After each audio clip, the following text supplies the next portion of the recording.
Hi, Lisa Workman here with the Why Move Project and whymove.com. You know, I was thinking to myself, how many stories do I tell myself every single day? All in my head. We all do it. We all talk to ourselves in our head. And it got me thinking about how grateful I am for this Why Move community and how gracious you have been in sharing your stories for the Why Move forum. Now, we do love the stories about why you're physically active, but on the flip side, if we think about, there are stories that we tell ourselves about our exercise and physical activity that don't get us moving, the why nots. And so there's one modality that I find that has lots of myths or stories that are incorrectly told about them, and that being Nordic walking. Here I've got my pair of poles. These are urban poling poles, leading company in Canada that supports Nordic walking. And so there's three main myths that I hear all the time about people thinking about, you really want me to walk with poles? Aren't those for older adults? That's myth number one, that it's only for people who have mobility issues, that aren't functioning very well, that have injury. It's an absolute false idea. It's one of the stories that we tell ourselves about walking with poles. Let me tell you a secret. Nordic pole walking started with athletes. Cross-country skiers were the ones that developed it for off-season training so they could keep walking or moving with their poles. So urban poles are perfect for anyone and everyone, from kids all the way up to older adults.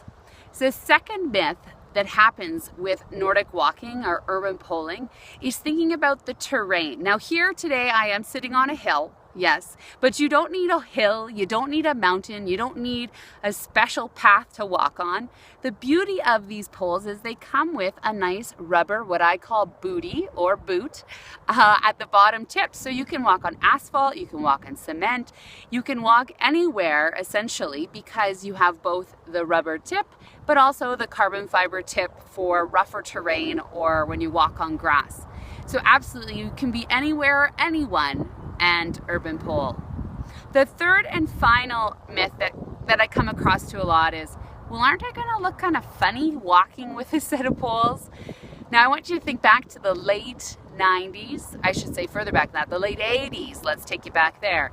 And think about if you ever saw someone riding a bike and if they had a helmet on. That was weird, that was novel, that wasn't something that we did back in the late 80s. It's the same thing with walking with poles. It's just got to take time and get more people seeing it to really see the benefit of actually adding poles to our walk. So I challenge us to find a set of poles and be those early adopters and get out on a walk with poles, because honestly, I think in the last 10 years that I've been Nordic walking and urban poling, it has grown. There's more and more people out with poles. And so it only takes you and all your friends to get out with some poles to make it normal or make it part of our culture. So those are my three top stories that we tell ourselves about urban poling or Nordic walking. It's the fact that anyone can do it.